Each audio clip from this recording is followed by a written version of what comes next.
नमस्कार श्रोते मित्र हो, दीपक रेगे कथाकथन चॅनलवर तुम्हा सगळ्यांचं मनापासून स्वागत. तुम्ही ऐकताय पोपटराव भसे यांची जोडीदार ही कादंबरी आणि आज ह्या कादंबरीचा भाग 7वा. मे महिन्याच्या 13 तारखेला माधुरी प्रशांतचं लग्न होतं. लग्न समारंभ तिसगावातल्या स्वयंवर मंगल कार्यालयात होता. दुकान ऑफिसला व्हिजिट द्यायची असल्यामुळे मी सकाळी 9 वाजताच घराबाहेर पडले. रूपा आईबाबांना घेऊन मागणं येणार होती. दोन्हीकडून नातेसंबंध असल्यामुळे आम्हा सगळ्यांना दिवसभर थांबून राहणं भाग होतं. दोन्ही घराणी प्रतिष्ठित पैसेवाली असल्यामुळे थाटामाटाला कमतरता नव्हती. विकोपाला गेलेला फार दिवसांचा वाद मिटल्यामुळे दोन्हीकडची मंडळी खुश होती. दोन्हीकडचा मित्रपरिवार आणि गोतावळा फार मोठा असल्यामुळे साखरपुड्यालाच स्वयंवराचा भला मोठा हॉल गच्च भरला होता. अतिशय डामडवला साखरपुडा पार पडला. हळदी समारंभ सुरू होईपर्यंत माधुरीने मला सोडलंच नाही. जेवणसुद्धा तिच्याबरोबर करावं लागलं. मग मात्र दुकानात जायच्या निमित्तानं मी स्वतःची सुटका करून घेतली. बाकीच्या 3-4 मैत्रिणी आल्या होत्या. अनुराधासुद्धा आवर्जून उपस्थित राहिली होती. दोन्ही आजोळची माणसं आली होती. सगळ्यांना थोडा थोडा वेळ द्यावा लागला होता. सगळ्याच नातलगांचं, स्नेही मंडळींचं माझ्यावर फार प्रेम. गाठीभेटी, विचारपूस, ख्याली खुशाली यातच माझा सगळा वेळ गेला. नवरदेव मिरवणुकीसाठी बाहेर पडेपर्यंत मलाही कार्यालयाच्या बाहेर पडता आलं नाही. 5 वाजून गेले होते. विवाहाला तासाभराचा अवधी होता. पाय मोकळे करण्यासाठी दुकानाकडे जाऊन यायचा विचार मनात चालू होता. कार्यालयाच्या पायऱ्या उतरत असताना जीपमधनं विशाल भाऊ, संतोष भाऊ आणि मधुभाऊ उतरताना दिसले. मला अत्यानंद झाला. त्यांच्या स्वागतासाठी 4 पावलं पुढे जाऊन मी स्मितवदनाने म्हणाले, या भाईजान, एकटे एकटे चालात? कल्पना वहिनी, सपना वहिनी येणार होत्या ना? कल्पनाचा तांब्या पालथाय, सपनाला बरं नाही, सर्दी नब्या जर झाली. आणि शारदा येणार होती. प्रकाशरावांची 2 ठिकाणी कामं चालू आहेत, 6 वाजेपर्यंत येते म्हणली. लग्नाला अजून अर्धा पाऊण तास अवधी आहे. आपण समोरच्या हॉटेलातनं चहा घेऊन यायचं. तू काय चहा घ्यायला निघाली ती का? दिवसभर इथे थांबून कंटाळा आल्यामुळे पाय मोकळं करण्यासाठी कापड दुकानाकडे निघाले होते. आळस घालवण्यासाठी तिथे चहासुद्धा घेणार होते. आम्ही समोरच्या हॉटेलमध्ये गेलो. तिथे एका कोपऱ्यात संजय, पंडित, भिका एकत्र बसलेले होते. कुठल्या तरी विषयावर त्या तिघांचं खलबत चालू असावं. आम्हाला बघताच गप्प झाले. संजय आणि पंडितची तोंड कसनुशी झाली. मी त्यांच्याकडे न पाहिल्यासारखं करून मुद्दाम मधुभाऊंच्या शेजारी बसले. वेटर जवळ आल्यावर मी मोठ्याने ऑर्डर दिली, 4 कडक कॉफी आण. नाही 4 नको, 2च आण, अर्धा कप घेऊ, मधुभाऊ म्हणाले. आमचे हास्यविनोद चालू असताना कोपऱ्यातली मंडळी निघून गेली. तेव्हा संतोष भाऊ म्हणाला, वैशू, एक बातमी ऐकायला मिळाली. संजय दुखावला गेलाय आणि तुमच्या विरुद्ध त्यांनी एक कट कारस्थान रचलंय. कोणतं कारस्थान? घाणेपट्टीत तुम्हाला औत घालू देणार नाही तो. त्याला काहीतरी कुरापत काढायची आहे, बापूला दामदाटी करून. कोणी सांगितलं? बातमी 16 आणि खरी आहे. मधुकर आणि सुधाकरवर सुद्धा फार जळफळतोय त्यो. संतोष, संजयचा गुरु ना तो पंडित आहे. पंडितला मधुकरची जमीन गिळून टाकायची आहे आणि संजयला घाणेपट्टीसाठी वैशूवर सूड उगवण्याच्या निमित्तानं खेळी करायची आहे. संजयला एकदा तरी हाताखालून काढायला हवा, त्याशिवाय पंडितला चाप नाही वाटणार. वेटर कॉफी घेऊन आला म्हणून थोड्या वेळासाठी आमची चर्चा थांबली. कॉफी पानानंतर संतोष भाऊ म्हणाले, विशाल, तुझ्याशी सहमत आहे मी. फक्त माझी एक सूचना आहे. कोणती? संजयला फक्त आपण दोघांनी ठोकायचं, तेही शाळेच्या चौकात. मग तुमच्यात तिसरा मी का नको? मधुभाऊंनी प्रश्न केला. बाबूराव पाटील महाकारस्थानी मधुकर. तुम्हाला तो खिंडीत गाठायचा प्रयत्न करणार.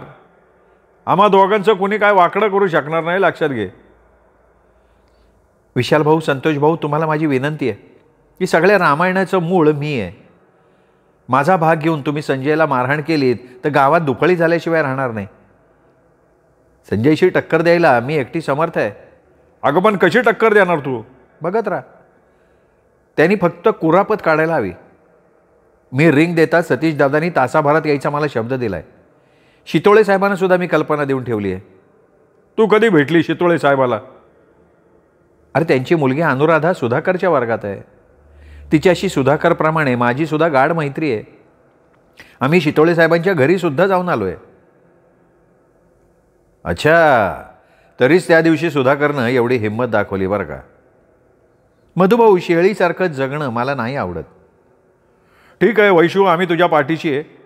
अविचारानं तू काही करणार नाही याची आम्हाला खात्री आहे. पण शेळीजी आजारी आहेत. रागाच्या भरात काय करायला जाशील तर भलतंच होऊन बसेल बरं का. जे घडणार आहे तर टाळता येणार नाहीच ना विशाल भाऊ. बाबांना हॉस्पिटलमधनं घरी आणल्यापासून हाच विचार राहून राहून मनात घोळतोय. पण तुमचा आधार असल्यावर ना मी अजिबात डगमगणार नाही. मिरवणूक जवळ आली, चला उठूया. मधुभाऊ म्हणाले आणि कार्यालयाच्या प्रांगणातच आमची आणि प्रकाशरावांची भेट झाली. त्यांना एकटा बघून मी विचारलं, शारदा नाही आली का दाजी? आली आहे, तुमची भेट घ्यायला आत पळाली. तुम्ही साखरपुड्याला येणार होतात ना? नाही, यायचं मनात होतं पण नशिबी गवंडी काम आलंय, नाही सवड मिळाली. मधुभाऊ, दाजींना चहा पाणी? नाही, त्याची काही गरज नाही वैशाली, तासाभरापूर्वी चहा झाला आमचा. मंडपात प्रवेश केल्यानंतर त्यांना सोडून मी वधू कक्षाकडे गेले. स्टेजच्या डाव्या बाजूला 15-20 मान्यवर मंडळी खुर्च्यांमध्ये विराजमान झाली होती. हातगावचा एक खादीधारी तरुण माईक हातात घेऊन उपस्थितांचं स्वागत करत होता. त्याला माहिती देण्यासाठी 3-4 तरुण त्याच्याजवळ उभे राहिले होते. बाहेर वाजंत्र्यांचा गजर चालला होता. वधू कक्षात माधुरी शारदाचा हात हातात घेऊन बोलत उभी होती. दोघींनीही नखशिखांत शृंगार केला होता. मी त्यांच्याजवळ जाऊन हसत म्हणाले, अगं 3-4 बायकांनी आत डोकून मला विचारलं नवरी कुठली आहे. मलाही नाही उत्तर देता आलं. तुमच्यापैकी कोण आहे माधुरी? त्या दोघीही खळखळून हसल्या. हसता हसता शारदानं विचारलं, कुठं गायब झालती? दिवसभर नुसत्या इकडे तिकडे चकरा मारून पायांना गोळे आले होते, कंटाळा आला होता म्हणून समोरच्या हॉटेलात कॉफी घ्यायला गेले होते. तुझ्या दादींची भेट झाली का तुझी? झाली की. फार फुगत चालली आहेस तू. प्रशांतच्या लग्नानंतर जेमतेम आठवडा उलटला असेल. नेमका शनिवार होता. 9-9:30ची वेळ होती. मी ऑफिसला जायला निघाले होते. गाडी काढण्यासाठी आउट हाऊसकडे जात असताना बापूंनी हाताचा इशारा केला. मला थांबायची खूण केली. काहीतरी महत्त्वाचं असल्याशिवाय बापू हटकणार नाहीत असं मनात म्हणत मी थांबले. अक्का, एक कागाळी मला तुझ्या कानावर घालायची आहे. कोणती? काल दिवस मावळता संजय भाऊ मला नागेश्वर मंदिराच्या पुढे भेटला. बरं, काय म्हणाला? बरंच काय म्हणाला. पहिल्यांदा माझा कानावर विश्वास बसला नाही. फार वाईट बोलला. दारू प्यायला होता? बहुतेक. एकटा होता का बरोबर आणखीन कोणी होतं? हां, त्याच्याबरोबर पंडित होता, भीमा होता. ठीक आहे, काय म्हणाला थोडक्यात सांगा. म्हणाला, घाणेपट्टीत पाय ठेवायचा नाही, घाणेपट्टी आमची आहे. आत्तापर्यंत काकांना खाऊ दिली, आता खाऊ देणार नाही. तू औत घालायला आलास तर तंगडं मोडून टाकीन म्हणाला. बरं, आणखीन काय म्हणाला? तू गाववाला आहेस म्हणून तुला सावध करतोय. तू आमच्या वादात पडायचं नाही, नोकर आहेस, नोकरासारखं राहा म्हणाला. ठीक आहे, ठीक आहे. उद्या रविवार आहे त्यामुळे मी ऑफिसला जाणार नाही. उद्याच्या उद्या याचा सोक्षमोक्ष लावून टाकू. फक्त ही बातमी आईबाबांना समजता कामा नाही आहे. तुम्ही जा. आणि हो, एक सांगायचं राहिलं, उद्या सकाळी बैलांना वैरण करून 7 वाजेपर्यंत मधल्या वाटेने विहिरीकडे या. हो, चालेल. बापू माघारी वळल्याबरोबर मी सतीश दादाला फोन केला.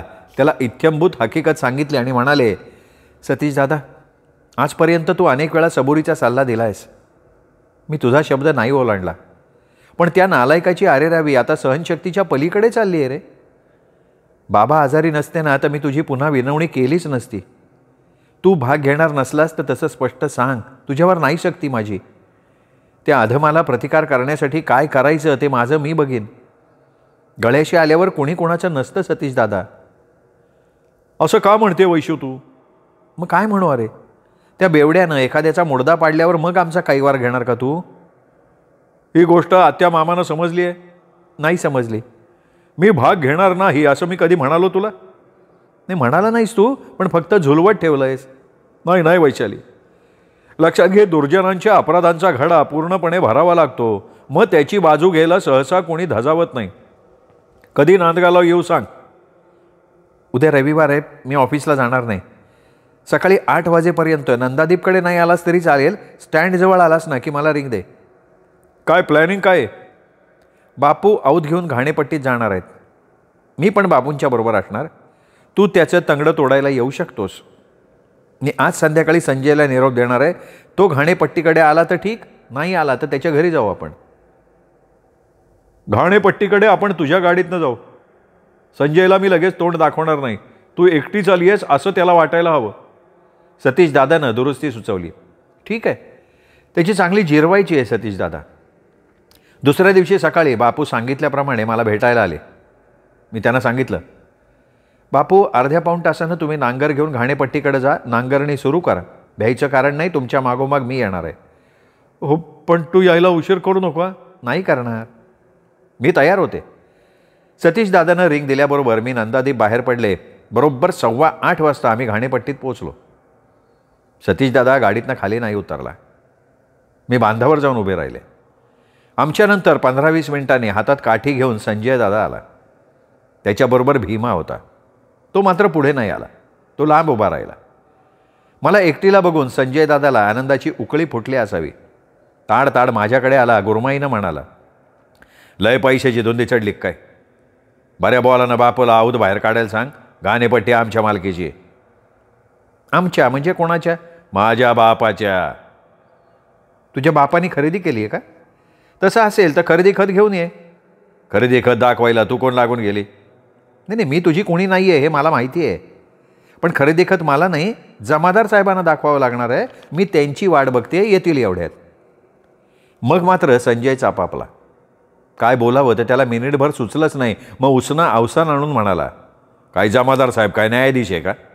नाही, न्यायाधीश नाही आहेत, पण माझ्या तक्रारीची त्यांना रितसर चौकशी करावी लागणार की. 7-12 माझ्या बापाच्या नावाचा आहे, माहिती आहे मला. पण संजय दादा, ही घाणेपट्टी वडिलोपार्जित आहे. सोपान धुमाळला फक्त एकच मुलगा आहे, हे तू कसं सिद्ध करशील? आणखीन एक सांगते, तू राहतोस त्या घराचा 8 माझ्या बापाच्या नावचा आहे. गावातल्या दोन्ही बखळीसुद्धा माझ्या बापाच्या नावच्या आहेत. गोडी गुलाबीने तू आमचा हक्क नाही मान्य करणार. लय माज आलाय तुला. माझा हिसका दाखवल्याशिवाय तुझं टाळकं ठिकाणावर नाही यायचं. त्याच्या मागे येऊन उभ्या असलेल्या सतीश दादाकडे बघत मी जागची न हलता म्हणाली, मारणार आहेस मला? बघू दे तुझ्यात किती हिंमत आहे.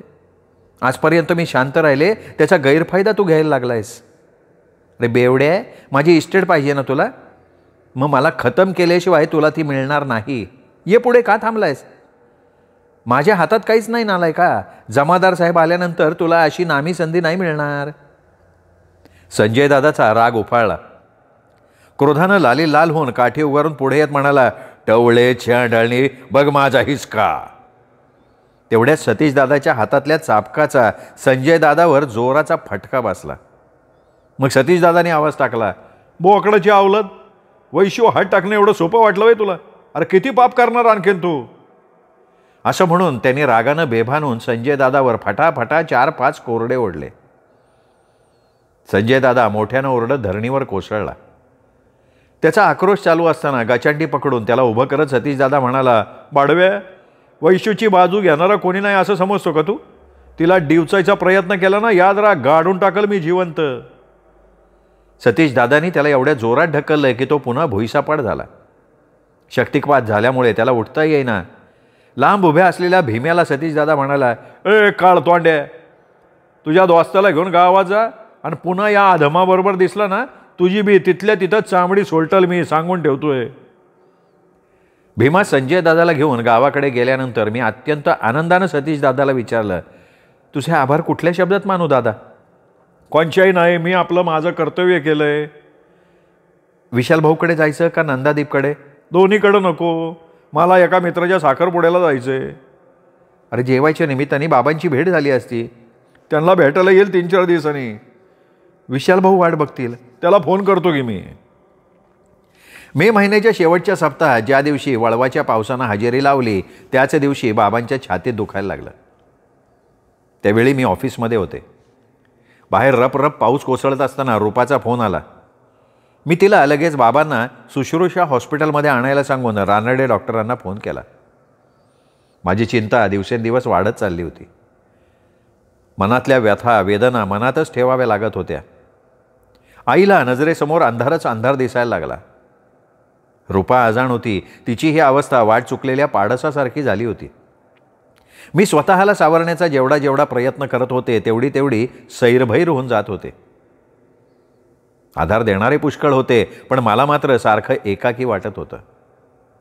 कुणी कुणाचं दुःख वाटून घेऊ शकत नाही, ज्याचं त्याला ते सहन करावं लागतं. पायवाट खाचखाळग्यांची होती, प्रवास खडतर होता. कुठे जायचं ते माहिती होतं, पण कसं जायचं हे माहीत नव्हतं. सगळे अडथळे पार करून जायचे एवढंच फक्त माहिती होतं. माझी अवस्था खरोखर मोठी दयनीय झाली होती. प्रभू रामचंद्रांसारख्या देवाधिदेवाला वनवास भोगावा लागला. सगळं जग जिंकण्याचं सामर्थ्य असलेल्या पांडवांना अगणित दुःखांना सामोरं जावं लागलं.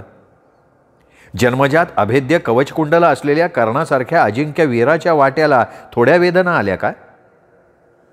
सीता, सावित्री, तारामतीसारख्या महान पतिव्रतांच्या नशिबी यातना काय कमी आल्या? मग मी तर साधी सामान्य तरुणी होते. सगळं जग दुःखमय आहे, त्याला मी तरी कशी अपवाद असेन? भगवंताला शरण जा हा संत्य महात्म्यांनी दुःखावरचा उपाय सांगितलाय. डोंगरा एवढं दुःख पेलण्याची अंगात शक्ती येते हे त्यांनी स्वानुभवानं पटवून दिलंय, त्यामुळे मी स्वतःला सावरू शकले. एक रात्र बाबांना हॉस्पिटलमध्ये ठेवून घरी आणलं. गोळ्या नियमित घ्या, त्यात खंड पडू देऊ नका, एवढंच म्हणाले डॉक्टर.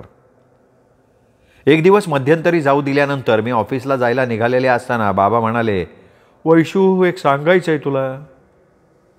सांगा ना.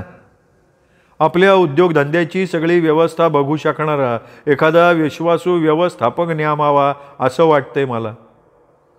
मी कमी पडतीये का? नाही ग, कमी नाही पडत, पण तुझी धावपळ नाही ना भगवत. जवळ मी मदतीला होतो तोपर्यंत ठीक होतं, पण आता नंदादीपच्या बाहेर पाडायची मला भीती वाटायला लागली. मला भरवसा नाही पुरी वाटत. कधी काय होईन काय नेम नाही. हे बघ, जे वास्तव आहे ते किती बी कटू असलं तरी सत्य आहे. अगोदर सगळी व्यवस्था करून ठेवली तर. मग एखादी विश्वासू व्यक्ती तुमच्या नजरेसमोर आहे का? मी डोळ्यातल्या आसवांना निकरानं थोपवून विचारलं. नाही, ती व्यक्ती तुझ्या हाताखाली काम करणारे, तूच शोध घे त्या व्यक्तीचा. बाबा माझ्या पाठीवरनं हात फिरवत ममतेनं म्हणाले. शिंदे साहेब ही जबाबदारी? नाही वैशू, त्या यशवंताची तेवढी कुवत नाही पुरी. ऑफिस आणि दप्तर याच्यापेक्षा जास्त जबाबदारी त्याच्यावर टाकू नको.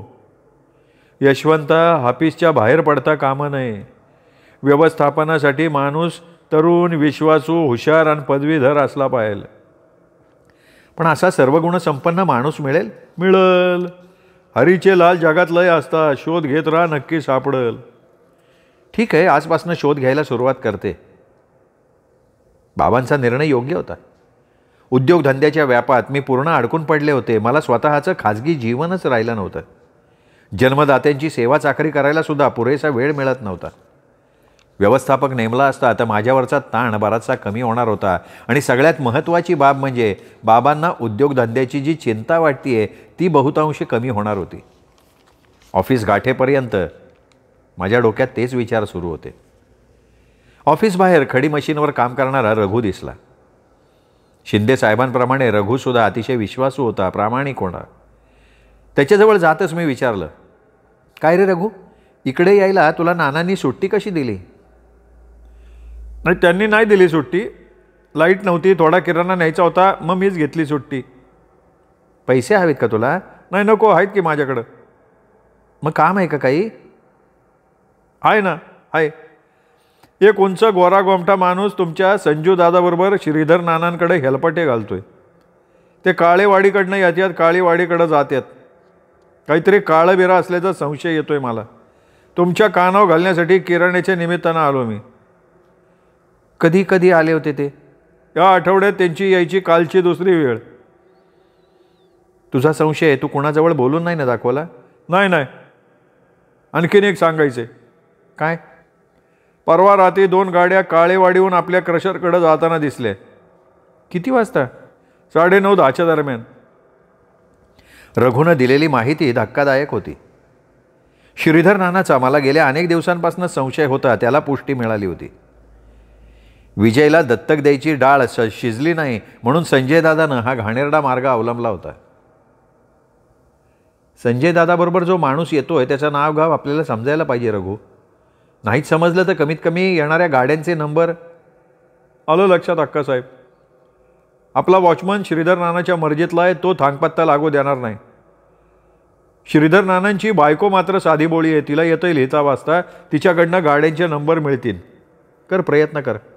वॉचमनला संशय नाही येता कामा. श्रीधर नानाची डायरी हातात लागली तर चोरीच्या सगळ्या मालाच्या नोंदी मिळतील.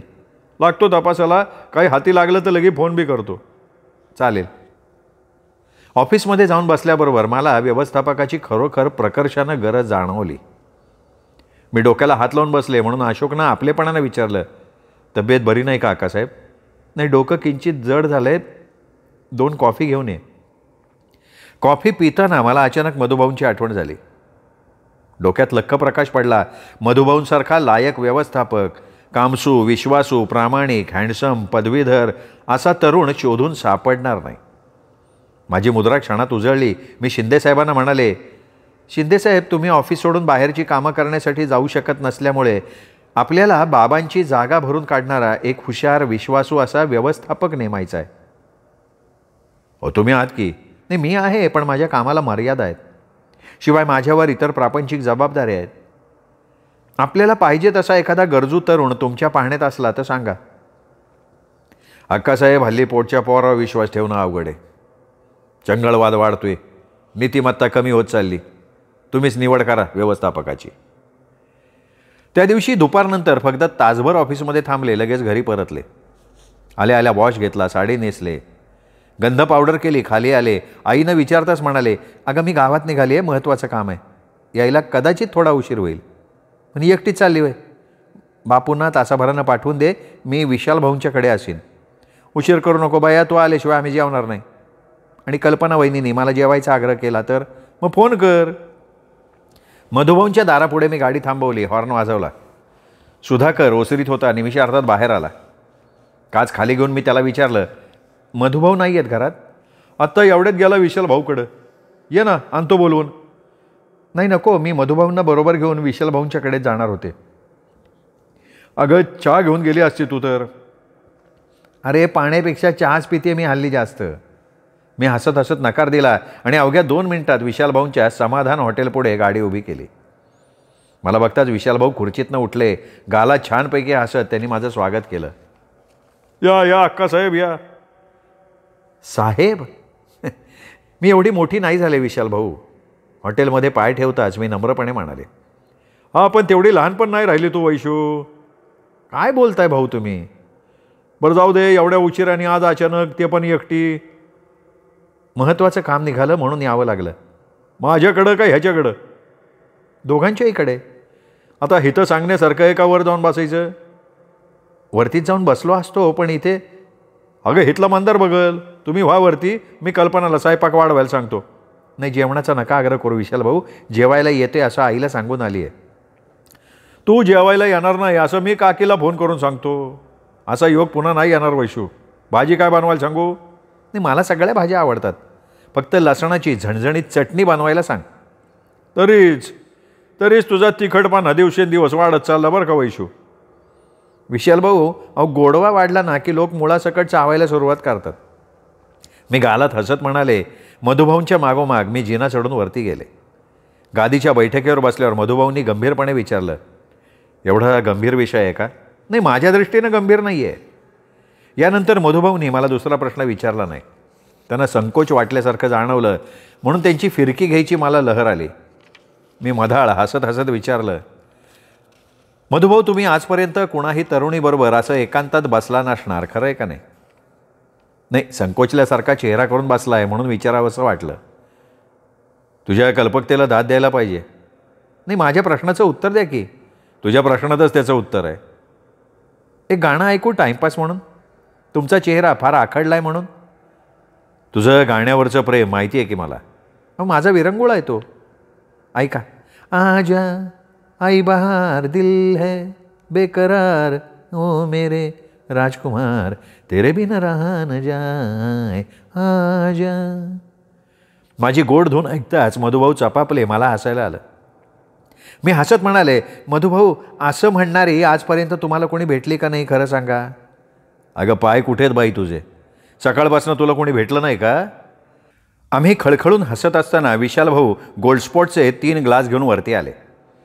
थंड पिऊन झाल्यावर त्यांनी विचारलं, कोणचं काम काढलं वैशू? भाऊ, अहो बाबांचं घराबाहेर पडणं जवळजवळ बंद झालं आहे.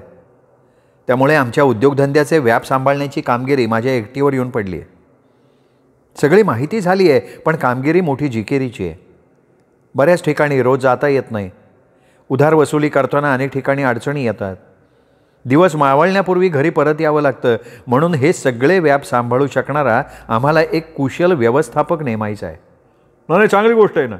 म्हणजे व्यवस्थापक नेमला ना तर तुझी धावपळ टेन्शन कमी होईल ना. हो, आम्हाला पण तरुण, विश्वासू, कामसू, पदवीधर, हँडसम असा व्यवस्थापक हवा आहे.